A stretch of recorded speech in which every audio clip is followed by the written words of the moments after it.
It feels like I've built about a million different types of cages for quails.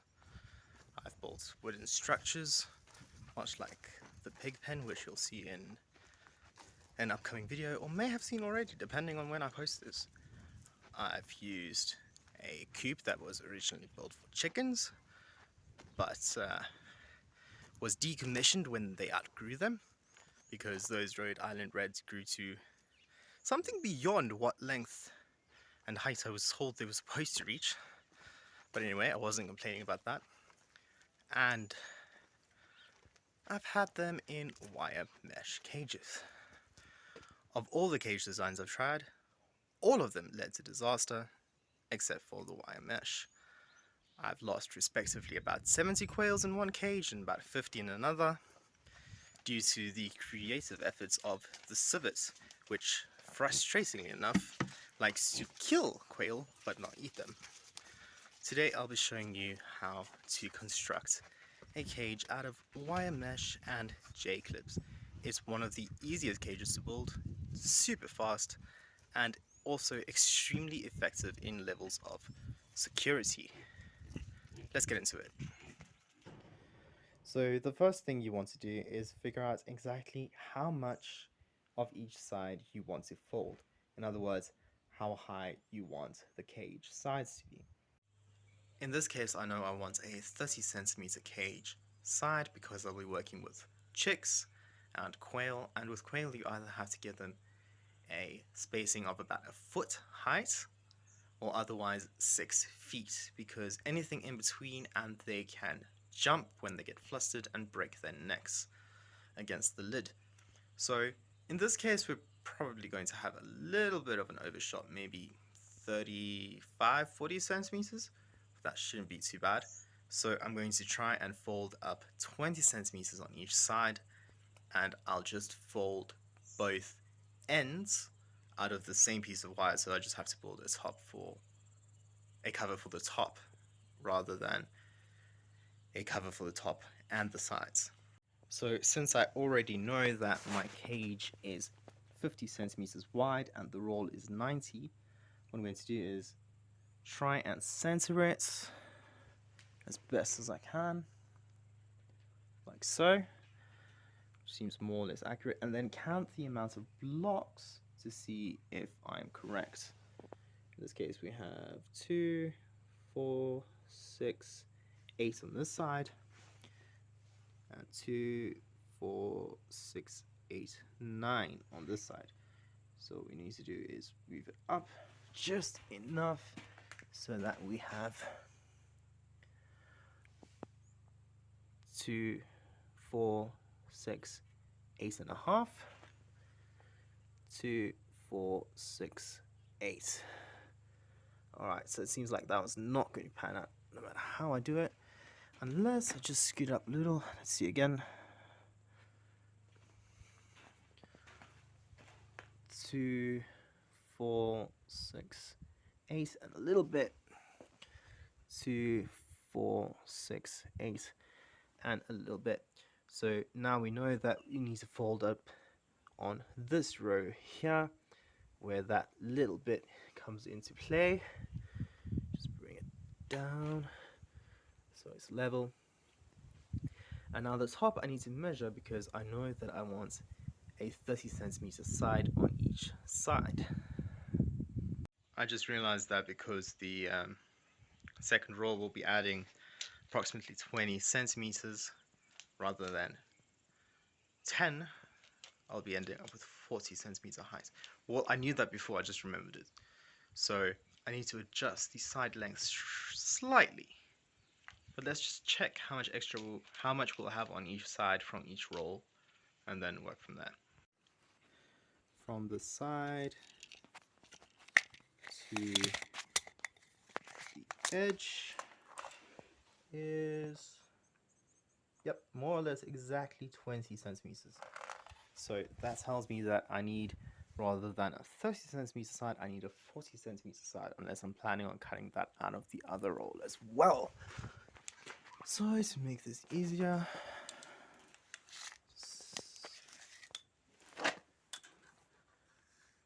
measure it off approximately 40, so it's going to be 40.5 is the closest. Block the tape measure. So that's 2, 4, 6, 8, 10, 12, 14, 16, 18, 20, 22, 24, 26, 28, 31 blocks. So if you're building your cage without a frame, you can measure the amounts of blocks and then just count off that amount on each side. So I now know that I need to scoot up my frame. All right. So now we know that there needs to be 8 and a bit blocks on each side. 2, 4, 6, 8. So what I've done is I've shifted it up a bit by accident. And on that.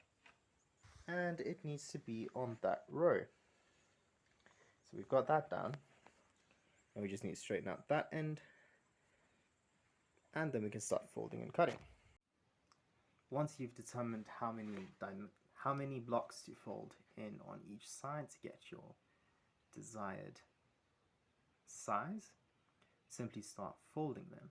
Before you do though, it's best to determine the overall width of the sides that you're folding up at the end, and then cut along the inside. Then don't remove the block, just cut down a single row so that you can fold that part into your cage and add extra security.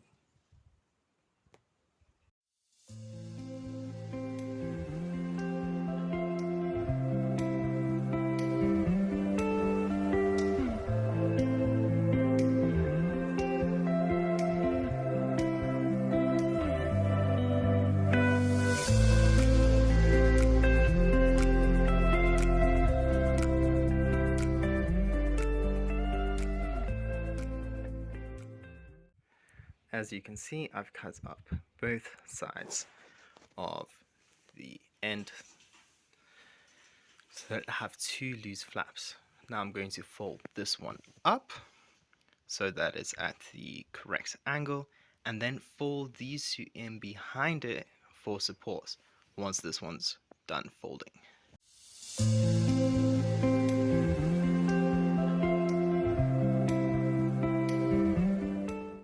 I find that having the frame to work around and press up against when you're folding up the edges just helps simplify the process. But do be careful of those edges you've cut. They can be quite sharp and leave impressive markings, which you don't want.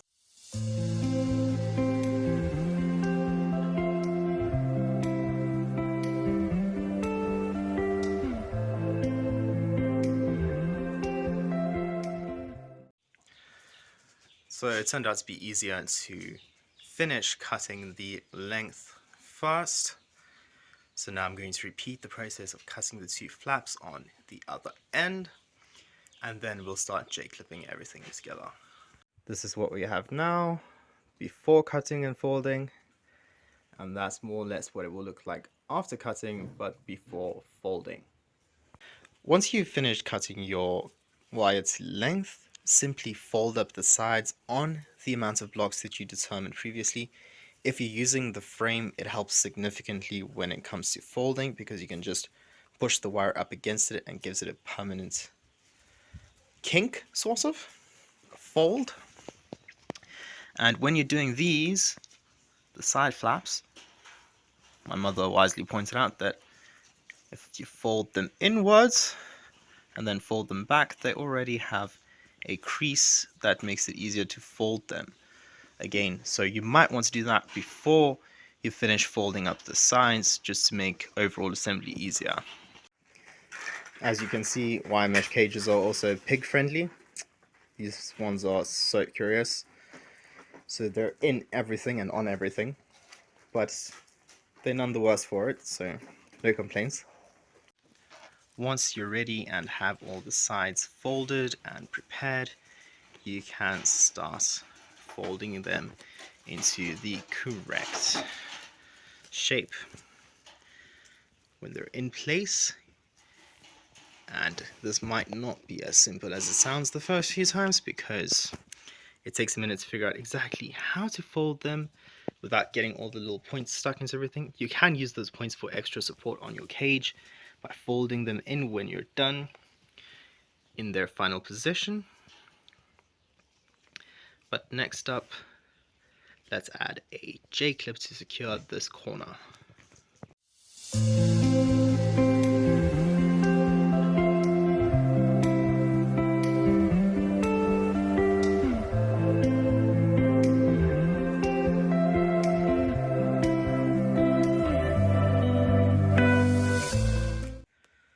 The same way you've J-clipped the one side, just J-clip the other side, and then repeat on the other two corners. Afterwards, you can add more J-clips to the center to keep the cage well secured.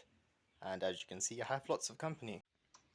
The first two corners are J-clipped, so now I'm going to add some J-clips to the center just to keep it nice and secure and make sure that nothing can burrow in there. Getting all three layers aligned can be a bit problematic sometimes, but usually once you have one or two of them aligned and set with J-clips, the others just fall into place. Of course, you can add as many extra J-clips as you like to ensure that the cage has added security, but I reckon since I still need to add a top layer, that there'll be enough additional J-clips added in later on. And in case you were wondering why they're called J-clips, it's because they're roughly shaped like a J when looked at from the side. And there you have it. The second edge has been J-clipped and the bottom half is complete. Although it looks a bit crooked now, it will equalize later when I add the top and the J-clips. Now for the top half. Alright, so I've cut the part for the top. Now I'm going to measure it to see approximately how many blocks 20 centimeters is, and then just use the frame to help fold it before putting everything together. So that's pretty much exactly 20 centimeters. 2, 4, 6, 8, 10, 12, 14, 16 blocks. Alright, let's see if we put the frame on there, if it's approximately 16 blocks on each side. As was the case with the previous one, it doesn't quite work out on exactly 16, it's more like 16 and a little bit, but that's not the worst. So I'm going to use the frame to help fold it, and then I'll show you as I stick it together. It just occurred to me while folding, if you have that little bit extra and not a full block, don't worry about it. That essentially becomes the corner.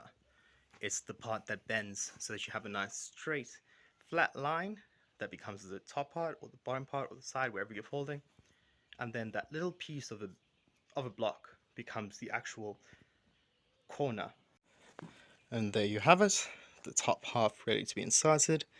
Now I just need to align and J-clip it in place. I've put the frame back because I want that extra weight in the bottom, but if you're not going to be posturing or you don't need that weight, you can easily remove the frame and use the same frame every time when you're building a cage.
Right, so the first end is done. You can see it's been attached here. Could use a few more J-clips, and I'll bend these edges over. Let me show you how to do that. Just bend the edges over where you cut the bits off to get your length right. Just use your pliers to fold those back. It just helps add a bit of extra security to your cage.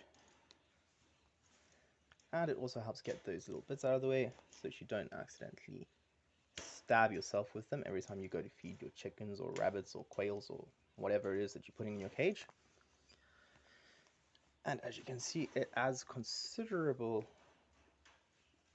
strength to the bond between the two sets of wire. And yes, getting your pliers stuck is sometimes part of the process, especially when trying to use them one-handed while filming with the other hand. But as you can see, it's honestly a very simple process building one of these cages, and they're quite sturdy, believe it or not. At first I was not convinced until I gave them a try, and then I found out that actually, hey, these work. And they're relatively affordable to construct in the long run, because I mean, you can get a roll of this stuff for about 1,100 Rand, and then you're looking at maybe 150 Rand for the J-clip pliers, and another 90 or 100 Rand for a pack of 200 or more J-clips. This is what's left of my original pack of J-clips after a few cages. So it's quite economical. If you build your cages out of multiple wire types like I have here, you'll find you need to pull it down a bit in order to use the clips. But it's better to have a bit of overlap and have that extra protection than not to have it. So well worth that bit of extra effort. A word of warning. Always do your corners before you start on these sides so that they come out nice, like this side, where everything runs nicely into each other. Otherwise you get bubbles like you get over here, because I forgot and did the bottom of this before I did those, so now it's jutting out a bit. It's not a train smash, but it's not exactly aesthetically pleasing. So if you want to avoid that, do your corners first. And that's what you get when you've J-clipped all the sides together. An approximation of a cage. And of course, the only remaining part is the door. It's pretty self-explanatory, so I didn't worry about filming it. Just cut out a square of the size that you want. You can do it on the front, on the top, on the side, wherever you want it. Just build accordingly. I mean, if you joined it on one side, you probably don't want to put the door on the side where the joins are. And then in this particular instance, I removed the two corner flaps. I opted for a neater cage rather than more security. And then I just stuck those together using the little edges to make a door. Waste not, want not.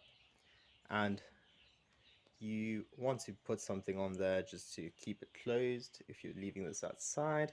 Maybe some locks, or I found that curtain wire with hooks works quite well in securing these. And there you have it, two different takes on the same kind of wire mesh cage.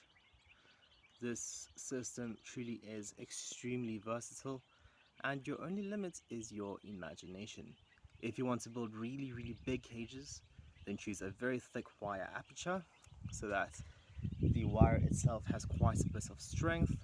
Otherwise, be sure to build a frame for it just to help support the overall structure. Thank you for tuning in, and until next time, vaya con Dios.